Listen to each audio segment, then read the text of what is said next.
ရှင်ဒီဗီဒီယိုလေးကတော့ကျွန်မအလုပ်သွားအလုပ်ပြန်ရိုက်ထားတဲ့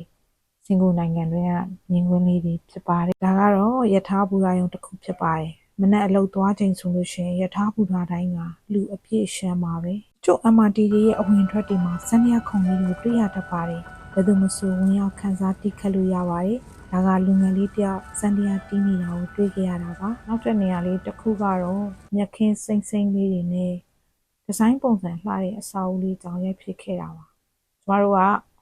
နေမထွက်ခင်အလုပ်သွားပြီးတော့နေဝင်မှုချုပ်မှအလုပ်ပြန်ကြရတာပါဒါကြောင့်လမ်းမှာတွေ့တဲ့လှပတဲ့ဟာလေးတွေကိုရိုက်လာတာပါရှင်ပြီးတော့ဒီနိုင်ငံရဲ့နေရာတော်တော်များများရက်ကွက်တွေ MRT station တွေ bus stop တွေကနေအေးစစ်စစ်ရှောက်သွားလို့ရတဲ့ရှက်တာကြီးလည်းရှိပါတယ်ဒါလေးကတော့စင်ကာပူနိုင်ငံရဲ့ထင်ကြီးရနေရာလေးတစ်ခုထဲမှာပါဝင်ပါတယ်ကလက်ကီဘက်ပေါ့နော်သူကဒီဟာလေးကတော့စင်ကာပူရီဘာလေးဖြစ်ပါတယ်စင်ကာပူရီဘာဆိုပေမဲ့အကြီးမဟုတ်ပေါ့နော်သူနိုင်ငံတွေကနေဖြတ်တန်းစီးဆင်းနေတဲ့သေးလေးမြစ်သေးလေးတစ်ခုပဲဖြစ်ပါတယ်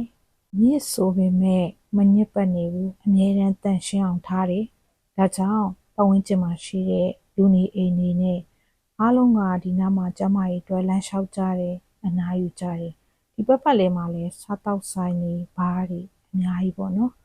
river view ကိုကြည့်လို့ရတဲ့နေရာအဖြစ်အထင်ကြီးပြုလုပ်ထားတဲ့နေရာတစ်ခုလေးဖြစ်ပါတယ်နောက်ထပ်နေရာလေးတစ်ခုကတော့စင်ကာပူရဲ့အဓိကနေရာတစ်ခုထဲမှာပါဝင်တဲ့ Orchard Road ပဲဖြစ်ပါတယ်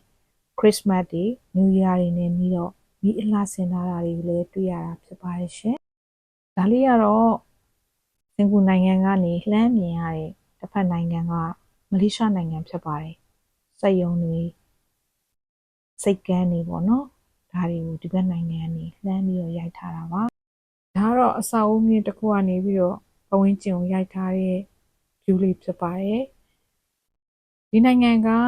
နိုင်ငံကျင်းတဲ့အခါကျတော့အထက်မြင့်အစာအုပ်တွေအများစုတွေ့ရတာပါ HDB တွေကွန်ဒိုတွေ shopping mall တွေနောက်ပြီးတော့ရုံးပိုင်းဆိုင်ရာအကုန်လုံးပေါ့နော်အထက်မြင့်အစာအုပ်တွေများပါတယ် land desk တွေလည်းရှိပေမဲ့အထက်မြင့်စာအုပ်တွေကအများစုဖြစ်ပါတယ်အထက်မြင့်စာအုပ်တွေဆိုပေမဲ့အမြဲတမ်းတစ်လွင်နေအောင်အမြဲတမ်းပြုပြင်နေကြတာကိုတွေ့ရပါတယ်အောင်းနှွမ်းနေတဲ့အစာအုပ်ဆိုတာရှားပါတယ်တချို့နှစ်ပေါင်းများစွာကြာနေတဲ့အစာအုပ်တွေကိုတော့ဒီတိုင်းထားပေမဲ့အတွင်းမှာတော့မောမှန်ပြင်ဆင်ထားကြတာကိုရှိပါတယ်အပြင်ပိုင်းမှာတော့သူတို့ကအမြဲတမ်းပေါ့နော်နိုင်ငံရဲ့ရှေးဟောင်းပြရုပ်တစ်ခုအနေနဲ့ထားရှိတာကိုလည်းတွေ့ရပါတယ်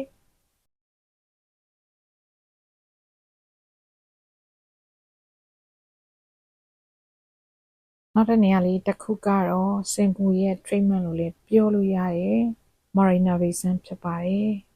သင်္ဘောပုံစံအဆောက်အဦနဲ့ဟိုတယ်ကြီးပေါ့နော်အောက်မှာလည်းရုံးခန်းတွေ shopping mall တွေအများကြီးရှိပါတယ်ကြီးကျယ်ခမ်းနားတဲ့နေရာတစ်ခုလေးဖြစ်ပါတယ်လင်းစလိုပြုလုပ်ရတဲ့ဗီဒီယိုလေးဖြစ်တာကြောင့်ဒီနေရာလေးမှာပဲရနာလိုက်ပါတယ်